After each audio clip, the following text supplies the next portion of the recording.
Hi guys, welcome back to Enginerds YouTube channel. My name is Patricia Bermudez and I will be your host for today's video. And for today's video, we will be solving another problem on Aqueous solutions. But for this one, it is situated in real life and there is a little bit of a twist in it.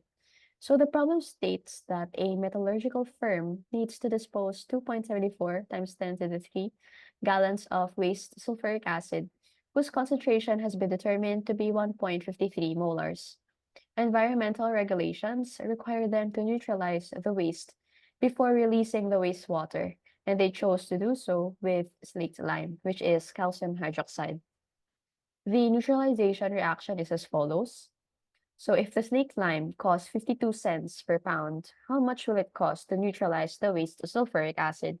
So in here, we have an equation and walang coefficients. So we have to check if it is actually balanced. So for the left-hand side of the equation, for the reactant side, we have hydrogen and sulfate, and then calcium and hydroxide. So for calcium, it is 1, parehong 1. Sulfate, parehong 1. Okay, so yung hydrogen and oxygen na lang. So in here, we have 4 hydrogens and 2 oxygens. But here, only 2 hydrogen and 1 oxygen. So we have to multiply this by 2. And is it balanced now? Yes, it is. So ito as is. Okay? So in here, we are given the volume of the sulfuric acid. It has a formula of H2SO4. So yung volume natin that is given is 2.74 times 10 to the 3 gallons. And we have a concentration, which is 1.53 molars. And we know that molarity, so M, is a measure of molarity, and is also equivalent to moles per liter. Okay?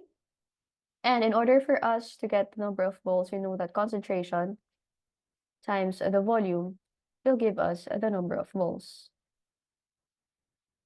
So in this triangle, meron tayong number of moles here, and if we multiply concentration of volume, we'll get the number of moles. Okay? So now we just multiply them together. So we start with the concentration, so we know that we have 1.53 moles of H2SO4 for every liter. And since yung volume natin is in gallons, we have to convert liters into gallons as well. So we know that for every gallon, there is 3.7854 liters, right? And then yung volume na given natin for H2SO4 is 2.74 times 10 to the 3. It's 2.74 times 10 to the 3 gallons. Makikita natin na makakancel yung liters as well as the gallon. And we're left with the moles of H2SO4.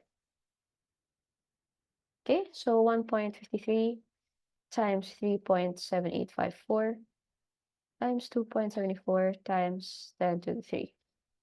So we have 15,869.15388 moles of H2SO4.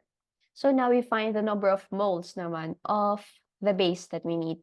So we start with the number of moles of H2SO4. So 15,869.15388 moles of H2SO4. We know that for every 1 mole of H2SO4, we also need just 1 mole of calcium hydroxide. Okay, so for every 1 mole of H2SO4, we only need 1 mole of the slaked lime as well. Okay? So, makikita natin makakancel tong mole of H2SO4 and matitira yung number of moles of slaked lime. And it's just 1:1, so it's also equal to 15,869.15388 H2. Sorry.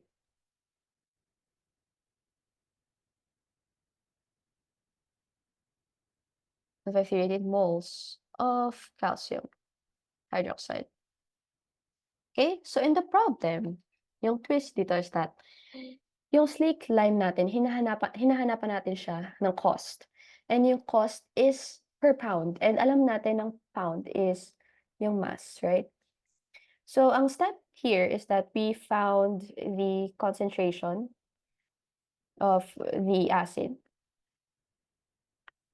Thus, we converted it into number of moles of acid. Now we have found the number of moles of base. And since yung cost is per pounds, the next step is to find the mass of the base. And we know from this triangle that number of moles times the molecular weight will give us the mass, which is what we are looking for here. So we have to calculate, or we have to multiply this by the molecular weight. And alam natin ang molecular weight of calcium hydroxide is equivalent to, for calcium, it is 40. Tapos for hydrogen here, it's 2. Kasi it's dalawa, and yung molecular weight niya is 1. And then for oxygen, it is 2 times 16. So calculating this, we have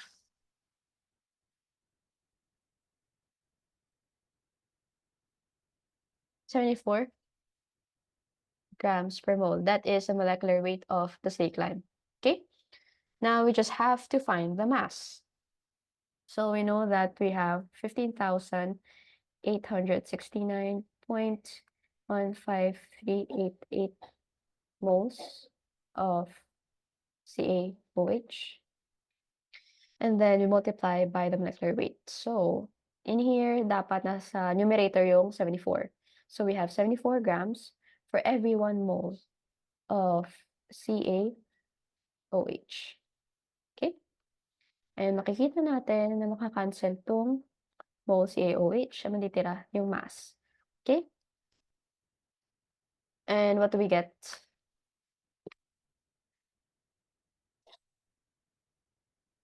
And we have 15,869.15388.74.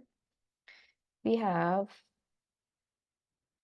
1,174,317.387 grams of CaOH2.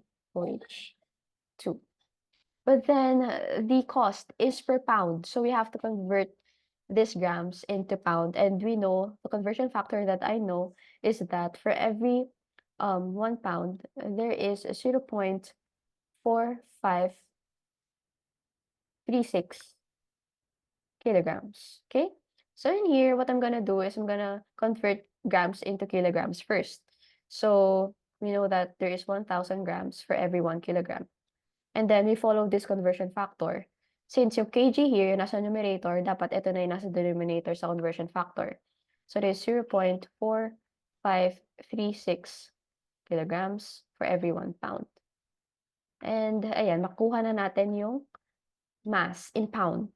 Okay, so yung grams makakancel, kilograms makakancel, matitira yung pound. And ang answer to this is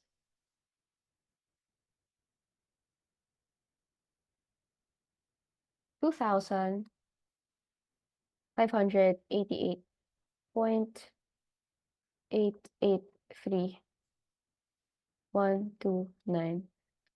pound of CaOH. And now it's asking for the cost. So we just have to multiply this by the cost, okay? So we have 2,588.883129 pounds of CaOH. So it costs 0.52 per pound. So makikita natin na makakancel yung pound and matitira yung cost.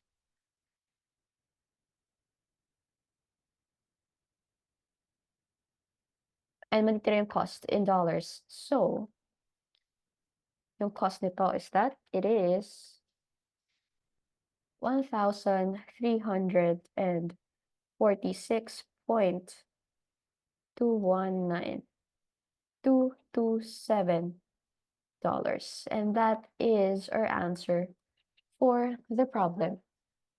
So I hope you guys learn a lot from today's video. Thank you for listening and stay tuned for the next one. Bye-bye.